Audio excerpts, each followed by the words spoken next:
สวัสดีครับผมชื่อโมเสสทำบริษัทส่งสินค้าไปต่างประเทศอยู่ที่ปัจจุบันเปิดเป็นสองเดือนถ้าอยากส่งสินค้าไปต่างประเทศติดต่อผมได้ครับเว็บไซต์ของเราที่ร้านไทยคาร์โก้.com อีเมล motionexpress@hotmail.com เบอร์โทรศัพท์02-252-7977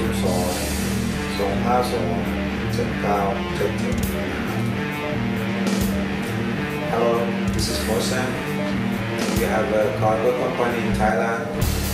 My name is Mosen Express Company Limited. We have a cargo to all around the world. Our office is in Bangkok, Hatuna Market, by the Sky Tower, Oslo. You can contact us by our website or our email address. Our email address is mosenexpress@hotmail.com or our website is iranthaicargo.com.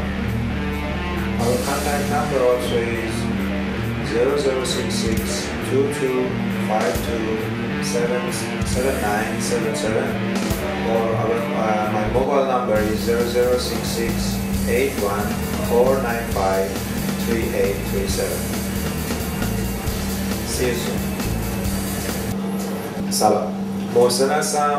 در تایلند شرکت حمل و نقل و ارسال کالا به ایران داریم که دفترمون در بانکوک هست، در بازار پتونا، برج بایک شماره 2 طبقه 4 که میتونید اگه کاری بود با ما در ارتباط باشی از طریق وبسایتمون که آدرس وبسایتمون هست iranthaicargo.com و یا از طریق میل با ما در ارتباط باشید به آدرس mosenexpress@hotmail.com و هم میتونید با ما تلفنی تماس بگیرید. تلفن دفتر هست 2066 2252 7977 و همچنین موبایل شخصی خود من هست 2066 81 495 38 37 که انشالله اگر اومدید تایلند کاری بود ما در خدمتتون باشیم، ارسال کالا یا اینکه خریدی خواستید بکنید ما واسهتون بفرستیم یا مراکز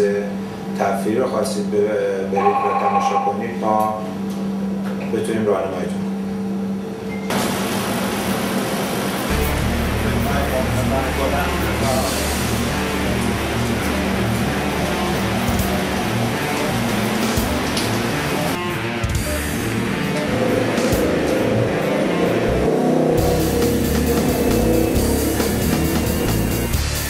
بله، همچنین که می‌بینید اینجا محل کار مشتریای ماست که کارهای دفتری ما رو انجام میدن و بغل اینم که انبار داریم. ما انشاءالله انبار هم بریم برداری کنیم که ببینید اگر نیاز دارم ما در خدمت هستیم. بله، این هم یکی از انبارهای ماست، انبار کوچیکمونه، البته واقع در خود پتونا بغل خود بایک شماره 2 هست. حالا انبار بزرگمون هم هست که اگر بشه بعدا دوباره برداری کنیم.